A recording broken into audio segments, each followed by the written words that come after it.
म चाहिँ आज साथीकोबाट त्यहीँनेरि मुख दिएर घर फर्किँदैछु। घाम पनि यहाँ माथि आइसकेछ, घरमा मार्ने भयो नि मलाई भन्दै घर फर्केँ। म चाहिँ घर फर्केर अब घाँसमा जानुपर्ने हुन्छ भनेर घाँसमा गएँ। लु म त घाँसबाट पनि आइसकेँ। अब घाम पनि यस्तो लागिरहेको छ, सरसफाइ गर्नुपर्ने हुन्छ।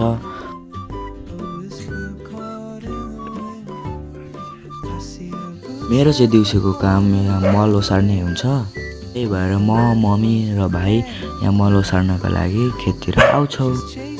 घाम पनि यसरी टलक्क लागिरहेको छ र आज चाहिँ घामले सेक्ने भयो नि भन्दै हामी मल भर्न थाल्छौँ। भाइ र मम्मीले मल भरिसकेपछि मल भर्ने पालो मेरो आउँछ र म मल भर्छु।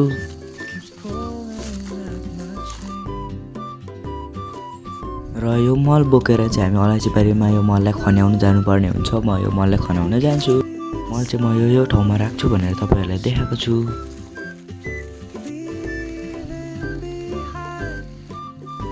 आजको काम सकेर चाहिँ म घर फर्किँदै थिएँ बारीबाट, तर हेर्छु त सिमसिम पानी पो पर्न थाल्दो रहेछ।